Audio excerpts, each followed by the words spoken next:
우리는 어느 쪽을 선택할 수 있는 자유가 있다. 네. 중국을 선택할 수도 있다. 이런 식으로 얘기하면은 미국이 오히려 나서가지고 수습을 하고 아니라고 우리 70년 동맹을 자랑스럽게 생각한다. 전 세계적으로 중국을 왕따시키는 그런 전략으로 자유진영에서 취하고 있는데 거기에 지금 한국이 미지근한 그런 반응을 내놓고 있죠. 사상적으로나 이념적으로 지금 현재 정부가 상당히 중국에 치우쳐 있는 중국의 어떤 사회주의까지 아니더라도 어떤 그런 사상에 치우쳐져 있는 것을 확실하게 그렇게 보여집니다. 지난 그 대선 때 대부분 언론은 그 트럼프 후보의 낙선을 장담했었는데 예상을 깨고 트럼프가 당선됐습니다. 이번에도 뭐 여러 많은 언론에서는 트럼프보다는 상대 후보인 바이든 승리를 예상하고 있는데 박사님 보시기에는 어떻습니까? 예, 일단 저는 주류 언론들이 예상하는 것은 크게 신뢰를 하지 못합니다. 예, 일단은 너무나 크게 바이든 쪽으로 편향되어 있는 것이 사실이기 때문에 주류 언론의 예상은 사실은 이렇게 그대로 받아들이기에는 좀 무리가 있고요.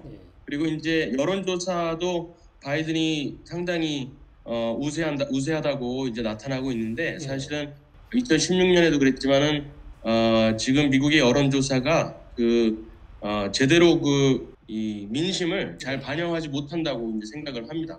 예, 그리고 아직까지는 트럼프가 약간 굉장히 이상한 그러한 성격이나 그런 외형적으로 드러나는 면에서 굉장히 다르기 때문에 지금까지의 기존 정치인들하고 그래서 트럼프를 지지하는 것이 사실은 약간의 비판을 받을 만한 그런 것으로 인식되고 있기 때문에요. 그리고 주류 언론에서 워낙 트럼프를 이상하게 포장을 하고 있기 때문에 그래서 트럼프를 지지하는 것에 대해서 여론조사가 들어오면은 보통 솔직하게 말을 안 하는 경우가 대부분이라고 하더라고요. 그래서 여론조사가 정확하게 반영을 못하고 있는 것 같고요.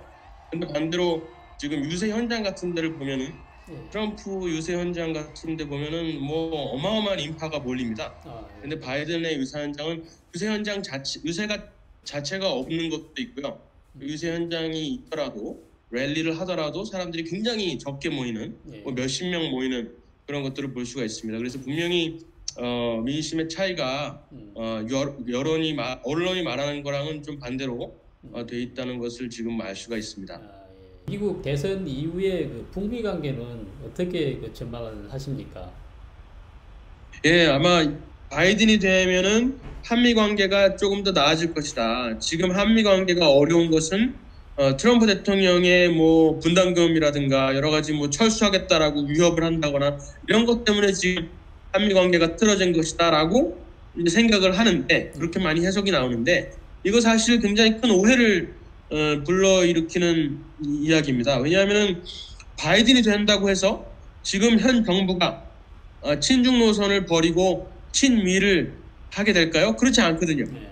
여전히 친중 노선을 계속해서 갈 것이고 현 정부는 미국에 대해서는 계속해서 미지근한 이도저도 아닌 그런 입장들을 계속 취할 것이기 때문에 지금 그런 입장을 취하는 것이 트럼프 행정부 때문에 그런 것이 아니지 않습니까? 이념적으로 미국의 가치관과 다르기 때문에 현 정부가 다르고 사회주의 노선에 더 가깝기 때문에 그런 것이기 때문에 한미 관계가 트럼프 혹은 바이든이 된다고 해서 달라질 것 같지는 않습니다. 그것은 미국의 문제가 아니라 한국 정부의 문제고 한국 여당이 취하는 태도로 인한 것이기 때문에 사실은 한미 관계가 거기에 좌우되는 것 같지는 않습니다. 바이든이 되든 트럼프가 되든 한국이 미국과 같은 가치, 같은 어떤 정신에 입각해서 중국에 대한 확실한 입장을 취해야 되는 것이고요. 그리고 북한 문제에 있어서는 사실은 트럼프 대통령이 재선이 된다면은 사실은 더 확실한 입장을 취하기가 쉬워집니다. 지금까지는 사실은 재선을 염두에 두고 있기 때문에 미군들을 철수해야 된다라는 이야기도 하고 분담금을 높여야 된다라는 이야기도 했던 것인데 사실은 재선을 하고 나면은 사실은 북한에 대해서 북한 핵을 해결해야 된다는 그 목적의식이 더 뚜렷해지고 어떤 국내 정치의 어떤 그런 눈치를 볼 필요가 없어지기 때문에 군사적으로나 외교적으로 더 확실한 입장을 취하기가 쉬워집니다. 그래서 사실은 지금 세 번을 김정은을 만나면서 트럼프 대통령이 김정은의 어떤 저위라든가 결코 이 김정은이 핵을 포기하지 않겠구나라는 것을 지금 확실하게 깨달은 상태이기 때문에 지금 미중 관계가 회복되기 그 전의 단계, 그러니까 그 맥시멈 프레셔죠. 최대 압박의 그 단계로 다시 돌아가겠구나라고 이제 예상을 할 수가 있습니다. 그러면서 중국과 북한을 점점 더 압박하는 방향으로 흘러가게 될 것이 거의 분명할 것 같습니다. 반면에 바이든이 만약에 대통령으로 당선이 된다면 바이든이 중국에 대해서도 그렇고 북한에 대해서도 좀 더 안정적으로 이 사태를 관리할 것이라고 많은 전문가들이 예상을 하지만은 사실은 꼭 그렇지도 않습니다. 지금 한국 정부가 민주당에 대해서 지금 어마어마한 로비를 하고 있는 것이 지금 드러났는데요. 그 로비의 목적은 뭐냐면은 한국과 북한 간의 정전협정을 할 것인데 그것에 대해서 미국이 지지를 해라 하고 지금 계속 로비를 하고 있습니다. 그 로비의 대상은 대부분 공화당에도 접근을 하겠지만 대부분 민주당에 겨냥을 해 있습니다.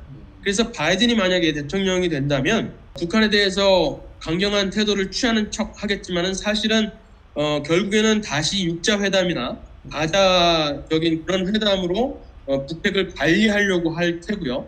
그리고 또 한 가지 가장 우리에게 있어서 위험한 것은 종전협정, 그러니까 이 평화협정이나 종전협정을 문재인 정부가 북한과 치르려고 할 때 그것에 대해서 동조하는 듯한 입장을 취할 것이라는 것이죠. 민주당이.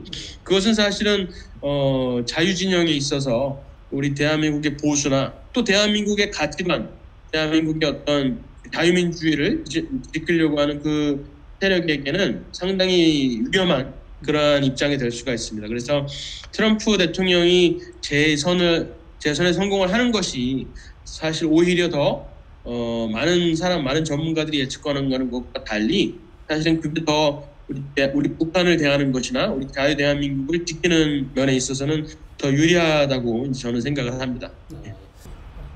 알겠습니다. 그리고 지난 10월 초에 미국 폼페이오 장관이 일본에서 개최되는 쿼드 외교 장관 회의 참석 후에 한국을 이제 방문하기로 돼 있었는데 전격적으로 방한이 취소되었습니다.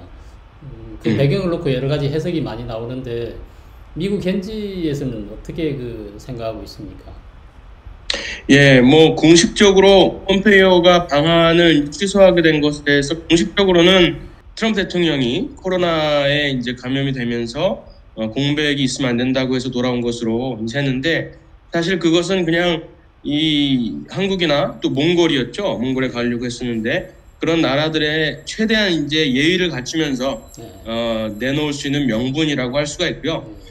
그냥 사실상 대통령이 코로나에 걸렸다 그래서 국무장관이 들어올 필요가 전혀 없습니다. 오히려 어떤 외교적인 측면에서는 대통령이 무슨 문제가 있다 하더라도 외교의 공백이 없다는 것을 보여주기 위해서 오히려 예정된 일정을 소화하는 게 맞는데 그렇게 돌아간 것은 다른 의미가 있다고 이제 보여집니다. 그 의미는 결국에는 코리아 패칭이라고 할 수가 있습니다. 한국에 대한 불과 며칠 전에 취소를 하기 며칠 전에 강경화 장관이 그렇게 말했죠. 쿼드에 대해서 좋지 않다. 쿼드는 좋지 않은 아이디어다 이렇게 말을 했죠. 그 이유가 중국의 이익을 다른 나라 하면 중국밖에 없죠. 중국의 이익을 고려하지 않은 것은 좋지 않다라는 굉장히 한국 이익에도 맞지 않고 세계 정세의 어떤 흐름에도 맞지 않는 그런 말을 하면서 미국에 굉장히 언짢은 그런 얘기를 했습니다. 그리고 미국이 사실은 쿼드를 이번에 일본을 방문한 것도 그렇고 그리고 한국을 방문하려고 했던 이유가 대선에 영향을 미치려고 했던 것이거든요. 대선에서 우리가 이렇게 동맹들을 챙기고 특히 중국에 대해서 어떤 반중 노선들을 만들고 있다는 걸 보여주려고 하는 건데 사실 한국에 와서 한국에서 강경화 장관이 말한 것처럼 약간의 시큰둥한 그런 반응을 보이면은 오히려 대선에 마이너스가 되기 때문에 들어오는 것이 현명하지 않다고 판단을 했을 것 같습니다. 그래서 이제 중간에 취소를 한 것이죠. 최근에 그 미국을 중심으로 한 그 자유민주주의 진영하고 중국 공산당 간의 그 어떤 문명 전쟁, 가치 전쟁이 사실 이제 본격화되고 있는 가운데 한국은 미중 쿼드 외교전에 이제 끼인 셈입니다. 네. 미국은 한국의 어떤 쿼드 참여를 압박하고 있고 중국은 사실 이제 반대하고 있는 입장인데 미국 현지에서 보는 그 시각은 어떻습니까? 예, 그 지금 쿼드가 일본, 인도, 호주 그리고 이제 미국 이 네 나라가 이제 반중 노선을 확실하게 취하고 있는데요. 네. 그 말고도 사실은 뭐 주변국들이 전부 다 중국에 대해서 중국을 포위하는 셈으로 지금 나가고 있죠. 네. 그 쿼드도 그렇지만은 EPN이라고 해서 경제 번영 네트워크도 작년 말부터 사실은 계속 얘기하고 있었는데 코로나로 중국의 코로나로 점점 더 그 반중 노선이 확실해졌죠.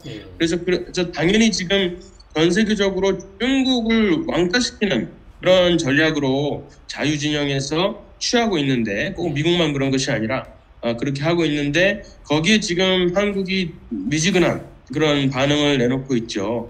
근데 그것이 뭐 여러 가지 뭐 지난 몇 년 전에 있었던 사드에 대한 보복이라든가 그런 것들 때문에 확실한 입장을 못 내놓고 있다고 하는데 사실은 사상적으로나 이념적으로 지금 현재 정부가 상당히 중국에 치우쳐 있는 중국의 어떤 사회주의 뭐까지 아니더라도 어떤 그런 사상에 치우쳐져 있는 것을 확실하게 이제 그렇게 보여집니다. 그것을 미국이 분명히 어느 정도 인지를 하고 있고 그것에 대해서 주시하고 있다고 이제 생각을 합니다. 그렇지만은 한국 그 딱 이 현 정권만을 보는 것이 아니라 한국과의 지난 70년간의 한국과의 동맹과 어떤 그런 측면을 넓게 크게 보기 때문에 그렇게 외교적으로 문제가 될 만큼 한국에 대해서 딱 매정하게 나오지는 않는 상황이고 최대한 우리 예를 들어서 미국 대사가 한국 그 미국 대사가 뭐 우리는 어느 쪽을 선택할 수 있는 자유가 있다, 중국을 선택할 수도 있다 이런 식으로 얘기하면은 미국이 오히려 나서가지고 수습을 하고 아니라고 우리는 우리 70년 동맹을 자랑스럽게 생각한다. 그리고 이미 수십 년 전에 한국은 우리 미국을 선택했다 이런 식으로 계속해서 우회적으로 아니라는 식으로 말을 하고 있는데 지금 현 정부를 신뢰하지 않는 것이지 한미 동맹에 대해서는 그래도 그 가치를 인정하고 있다는 것이죠. 그래서 지금 한국이 반드시 당연히 이 반중 동맹에 미국의 동맹에 함께 해야 되는데 그런 노선을 확실하게 취하지 못하고 있는 것이 분명한 것 같습니다.